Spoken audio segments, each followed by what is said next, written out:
The letter from my father. The package arrived on a Thursday evening while rain drifted softly across London, like ash falling from a dying fire.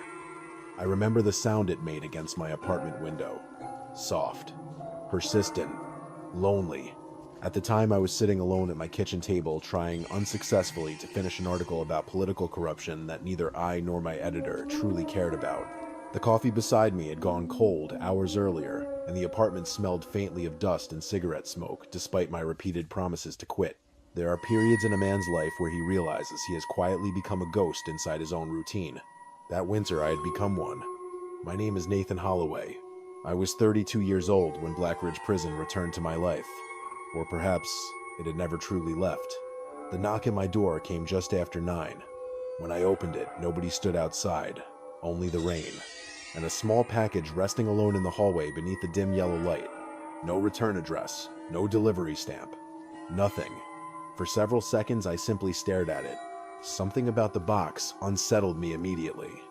Not because it looked threatening, because it looked old. The cardboard had yellowed with age, and the string wrapped around it appeared brittle enough to break apart in my hands. I carried it inside slowly. The moment I placed it on the kitchen table, I noticed my hands were trembling slightly. I told myself I was tired. That was easier than admitting the truth. Some part of me already knew where the package had come from. Or rather, who. Inside the box lay 3 objects. The first was an old silver pocket watch. The second was a faded photograph of BLACKRIDGE prison. And the third was a letter written in my father's handwriting. I stopped breathing the moment I recognized it. My father had been dead for 23 years. Officially, he died during a boiler explosion inside BLACKRIDGE prison when I was 9 years old. That was the story my mother repeated every time I asked questions. An accident, a tragedy, nothing more. But children remember things adults believe they've hidden successfully. I remembered the fear in my mother's eyes whenever BLACKRIDGE was mentioned. I remembered waking one night to hear her crying downstairs while holding my father's coat against her chest. Most of all, I remembered the final thing my father ever said to me. Some places never let people leave properly. At the time, I thought he was talking about prison. Years later, I realized he may have meant something else entirely. The letter shook slightly in my hands as I unfolded it. The ink had faded in places as though moisture had touched it long ago. Nathan, if you are reading this, then they failed to bury the truth with me. I stopped there for several seconds. The rain outside seemed suddenly louder, the apartment colder. I continued reading slowly. BLACKRIDGE was never what they told the public. There are men beneath that prison who were never meant to disappear. If anyone still remembers what happened in 1997, they will try to stop you from learning the rest. I have heard them every night since the doors were sealed. And God forgive me, sometimes I still hear them breathing. The letter ended abruptly, mid-sentence. No signature, no explanation. Only one final line written shakily across the bottom. Do not trust the walls beneath BLACKRIDGE. I sat motionless for a very long time afterward. The pocket watch rested beside the letter, ticking softly despite its age. Tick, tick, tick, like a heartbeat buried underground. That night I barely slept. I kept rereading the letter beneath the weak kitchen light, while old memories surfaced from places in my mind I had spent years avoiding. My father's uniform hanging near the front door, his tired smile after late shifts, the smell of cigarette smoke and rainwater when he hugged me goodbye. And beneath all of it, fear. Not ordinary fear. The kind men carry when they know something terrible, but no longer believe anyone can stop it. By morning, I had already made my decision. 3 days later, I drove north toward BLACKRIDGE prison. The farther I traveled from London, the emptier the world became. Cities faded into villages. Villages faded into forests. By sunset, the roads narrowed into long stretches of cracked asphalt winding through endless pine trees and frozen fields drowned in mist. The radio signal disappeared nearly an hour before I reached BLACKRIDGE County. After that, there was only silence and rain. I arrived shortly before dark. The prison stood exactly where I remembered it from the photograph. Alone. Massive. Watching. BLACKRIDGE rose from the hills like the remains of some ancient cathedral abandoned by God himself. Tall Gothic towers pierced the fog while black iron fencing stretched endlessly around the property. The closer I drove, the colder the air became. Even inside the car I could feel it. Not weather. Something heavier. The prison had been officially abandoned for nearly 2 decades after structural damage and administrative failures, though nobody seemed eager to explain what those failures actually were. Locals avoided discussing it altogether. At a nearby petrol station earlier that afternoon, I mentioned BLACKRIDGE to an old cashier. The man immediately crossed himself. "You shouldn't stay there after dark," he muttered. Why he looked toward the gray sky outside. "Some places should stay buried." The exact same sentence appeared in my father's letter. That coincidence followed me all the way to the prison gates. The chain around the entrance had already rusted apart years ago. I parked near the outer fence and stared through the windshield at BLACKRIDGE while rain rolled softly across the glass. Every instinct told me to leave. But grief is a strange thing. Sometimes it pulls people toward pain because pain is the only remaining proof love once existed. I stepped out into the freezing rain. The prison smelled of wet stone rust and rotting wood. Massive iron doors stood partially open beneath a cracked archway covered in black moss. Above the entrance, faded words remained carved into the stone. "Mercy through discipline." The irony made my stomach tighten. Inside BLACKRIDGE felt frozen in time. Dust covered the floors like gray snow. Broken chairs lay overturned in narrow corridors. Old paperwork scattered across offices where entire lives had once been reduced to numbers and signatures. Every sound echoed endlessly. My footsteps, the rain against distant windows, the soft ticking of my father's pocket watch inside my coat pocket. I wandered deeper through the prison with only a flashlight guiding me. Cell blocks stretched upward into darkness 3 stories high. Rusted bars cast long shadows across the walls while water dripped steadily somewhere far below. At one point I found the execution chamber. The electric chairs still sat there beneath hanging wires and cracked ceiling plaster. A leather restraint remained fastened to one armrest. Something about that disturbed me more than anything else so far, because it looked used. Not recently, but not forgotten either. Then I heard it. A metallic sound echoing somewhere beneath the prison. Clang. Slow. Rhythmic. Like pipes striking together deep underground. I froze immediately. The sound came again. Closer, this time. I followed it, without fully understanding why. Perhaps curiosity.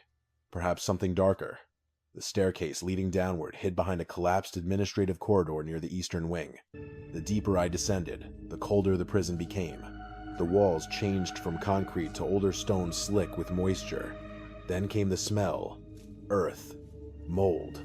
And something ancient underneath both. My flashlight beam shook slightly as I reached the bottom. A narrow hallway stretched ahead, lined with old storage rooms and rust-covered doors. At the very end of the corridor sat a man.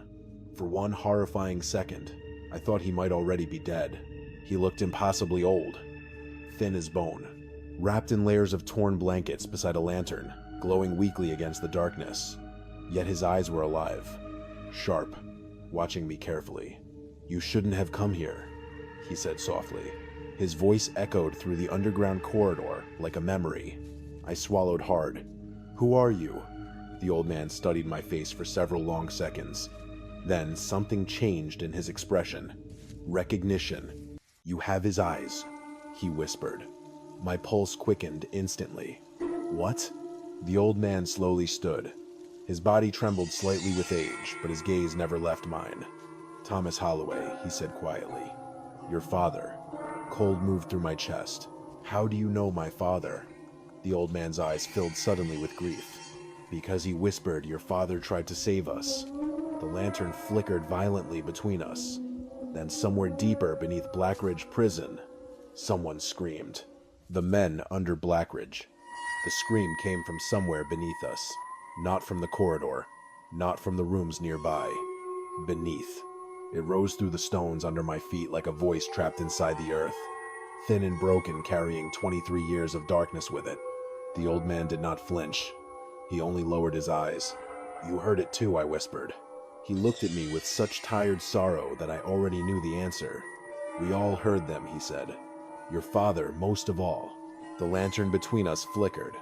Its weak flame made the underground corridor breathe in shadows. For several seconds I forgot how to move. My father died in an explosion. I said, though, even as the words left my mouth, they sounded like something a frightened child had been taught to repeat. The old man shook his head. No. Thomas Holloway was murdered. The words entered me quietly. No thunder. No dramatic collapse. Just a slow surgical pain opening somewhere beneath my ribs. My name is Elias Crow, the old man continued. I was prisoner 614, and your father was the only guard in BLACKRIDGE who still remembered we were human. I wanted to accuse him of lying. I wanted to walk back up the stairs out through the ruined gates into the rain, and return to a world where my father had died by accident instead of betrayal. But BLACKRIDGE did not allow comforting lies to survive for long. Elias lifted the lantern and began walking deeper into the underground passage. Come, he said. You came for the truth. I followed him. The corridor narrowed as we moved beneath the prison. The walls were older here, made of dark stone, slick with moisture. Pipes ran overhead like rusted veins. Every few steps, my father's pocket watch ticked inside my coat, soft and steady, as if counting down to something that had already happened. Elias led me past a row of iron doors. Behind one, I heard faint scratching. Behind another, someone whispered a prayer. I stopped. There are people down here. Elias turned slowly. No, he said. Only what BLACKRIDGE kept. He opened the nearest door. The room beyond was empty, except for chains bolted to the wall and deep scratches carved into the stone. Names, dates, final messages. Some were written in English. Some in languages I did not recognize. One sentence appeared again and again. We are still here. My flashlight trembled in my hand. What happened in 1997? Elias's face tightened. The riot was real, he said, but not the story they told after. He guided me onward. His voice grew quieter as he spoke, as though the walls might punish him for remembering. There were protests inside BLACKRIDGE for months. Men were beaten. Food was withheld. Medical requests were ignored. Prisoners disappeared into the lower wing and returned broken, or never returned at all. My father knew. He found out slowly. He started keeping notes. Names. Dates. Injuries. Guards involved. He was going to expose Warden Carrick. I knew that name. Arthur Carrick. Even as a child, I remembered him from my father's funeral. A tall man in a black coat speaking solemnly beside my mother while rain ran down his face like tears he had not earned. Elias stopped before a heavy steel door. This was the sealed wing. The door was scarred by dents from the inside. Not outside. Inside. Elias placed one shaking hand against it. During the riot, Carrick ordered this section locked down. 43 men were trapped below. No food, no water, no air once the ventilation failed. My throat tightened, and my father Thomas tried to open it. The lantern flame bent suddenly, though there was no wind. He came down here with keys and a fire axe. I was outside the wing when he found me. I had been beaten and left in a storage room. He carried me out himself. Elias's eyes filled with tears. He saved my life. Then he went back for the others. I stared at the steel door. The silence behind it felt enormous. What happened? Elias's mouth trembled. Carrick and 2 guards stopped him. They said if the truth came out, BLACKRIDGE would fall. Careers would end. Men with power would go to prison themselves. He swallowed hard. Your father said, then let it fall. For the first time since entering BLACKRIDGE, I felt proud of a man I had spent most of my life mourning as a mystery. And they killed him, I whispered. Elias nodded. They staged the explosion after. Burned. Records. Sealed the lower wing. Claimed the dead had been transferred before the accident. A sound came from behind the steel door. A soft knock. Once. Then again. My body went rigid. Elias closed his eyes. They still knock sometimes. I backed away. No. The knocking continued. Slow. Patient. Human. Then a voice whispered from behind the door. Thomas? My father's name. Something inside me broke. I stumbled backward into the opposite wall, gripping the pocket watch through my coat. Elias caught my sleeve. Don't answer them, he said sharply. But they said his name. They say many things. I looked at him. Are they ghosts? Elias's face looked ancient in the lantern light. They are memory, pain, guilt. Men who died where no one could hear them. Call them whatever lets you sleep. We left the sealed wing, though I felt the knocking follow us through the stones. Elias brought me to what had once been a guard station. The room smelled of mold and burnt paper. A rusted desk stood against the far wall, half collapsed beneath old files. "This was your father's last room," Elias said. I approached slowly. On the desk lay a photograph protected beneath a cracked pane of glass. My father, younger than I remembered, standing in uniform beside a group of prisoners. His hand rested gently on Elias's shoulder. He was smiling, not proudly, kindly. I had forgotten his smile looked like that. Beneath the photo, carved into the wooden desk with something sharp, were words written by a desperate hand. I can still hear them under the floor. My knees nearly failed me. For years, I had imagined my father's death as a terrible accident in a place he merely worked.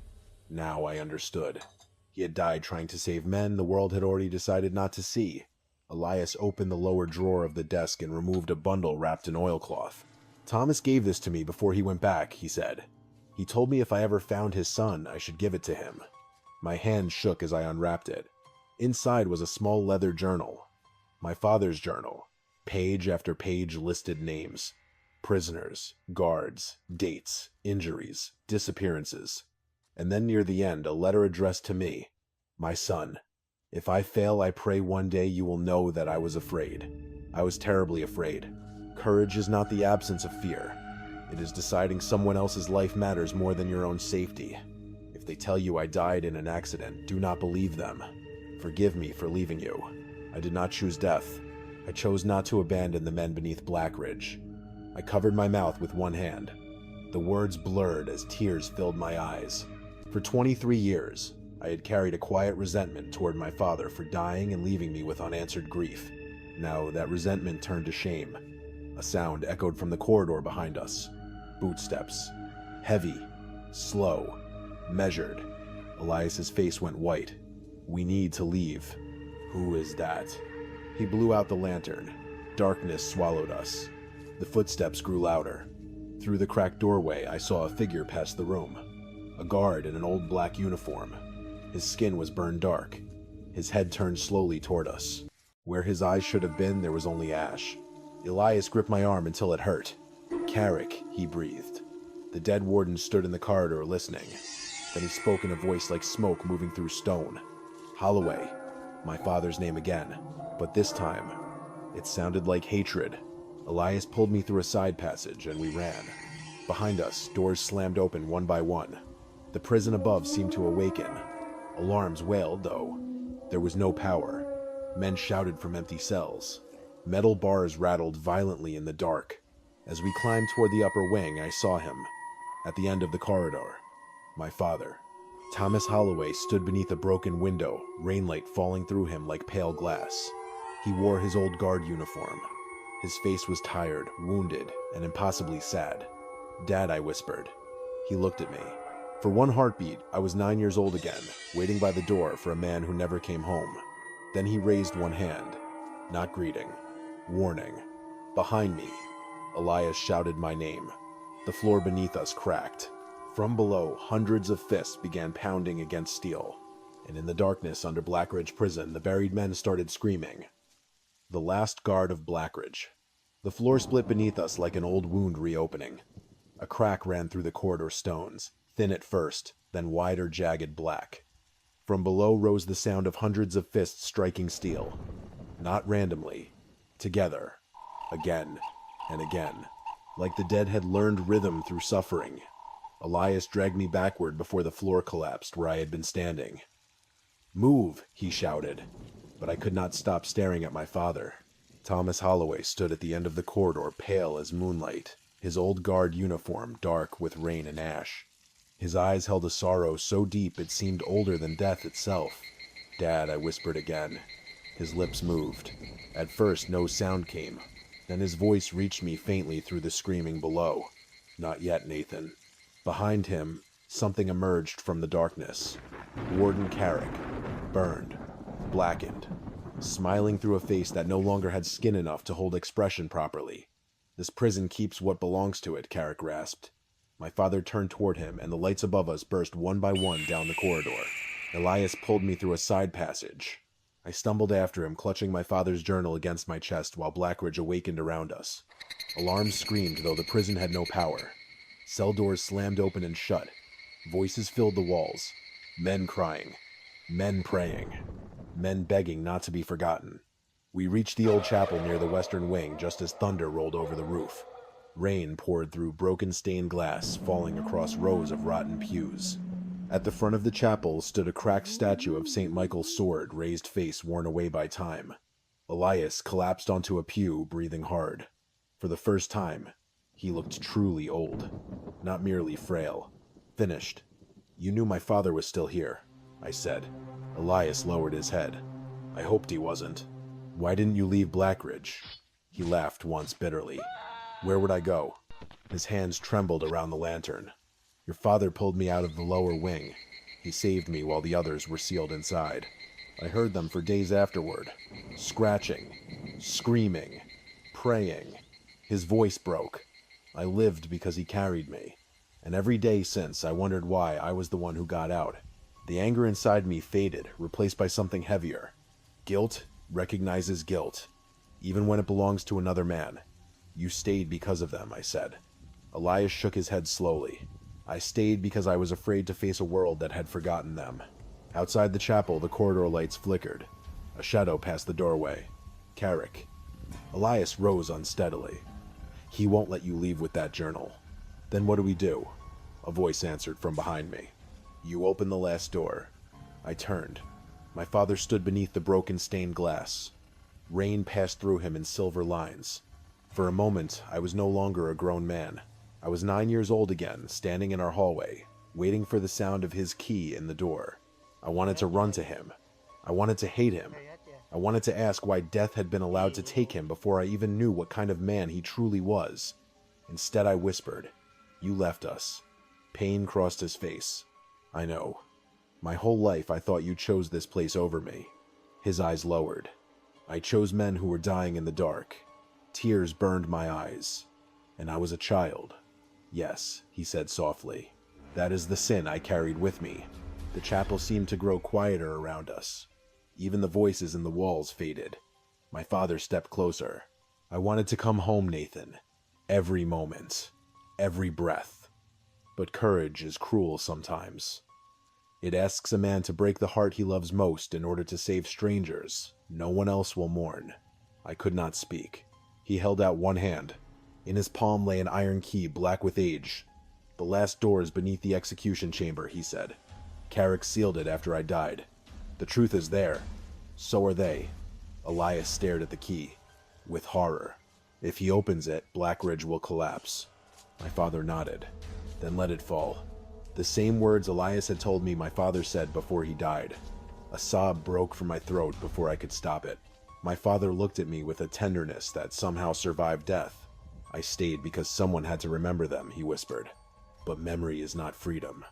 The chapel doors slammed open. Carrick stood beyond them, surrounded by ash and darkness. "No one leaves," he growled.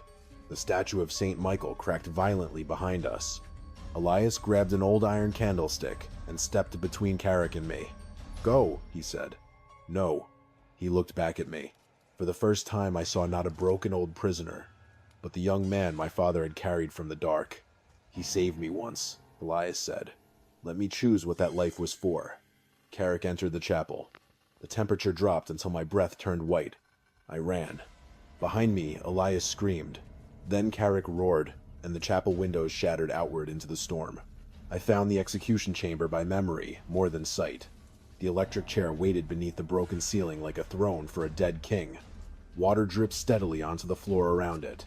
Behind the chair, hidden beneath old panels, I found a narrow stairway descending into absolute darkness. The key trembled in my hand. At the bottom stood a steel door covered in scratches from the inside. Thousands of them. Some so deep they cut through layers of rust. The moment I inserted the key, every voice beneath BLACKRIDGE went silent. I turned it. The lock opened. The door swung inward.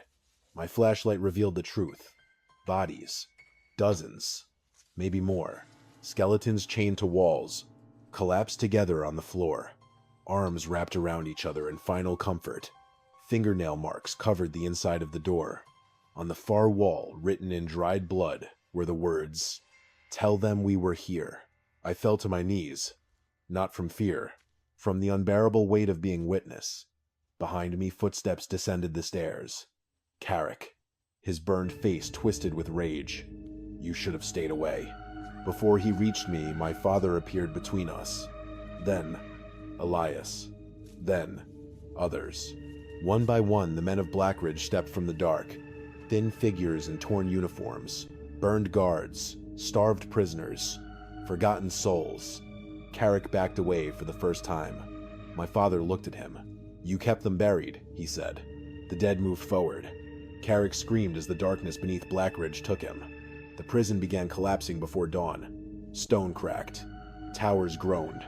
Cell blocks folded inward like rotten ribs. I escaped through the eastern yard, clutching my father's journal while rain and ash fell around me. At the outer fence, I turned back. BLACKRIDGE prison was sinking into its own grave, and there beyond the iron bars stood my father. Beside him was Elias. Behind them stood the men from beneath the prison. For the first time, they did not look trapped. My father raised one hand. Then his voice came through the rain. "Thank you for coming back." By sunrise, BLACKRIDGE was gone. In the months that followed, I published everything. The journal, the names, the photographs, the bones recovered from the ruins. The government denied what it could and apologized for what it could not. Memorial stones were placed where the prison once stood. 43 names carved into black granite. My father's name among them. Not as a man who died in an accident, but as the last guard of BLACKRIDGE. Sometimes I still hear the pocket watch ticking at night. I keep it beside my bed now. It no longer frightens me. It reminds me that some truths wait beneath the earth for years. Not because they are dead, but because they are waiting for someone brave enough to listen.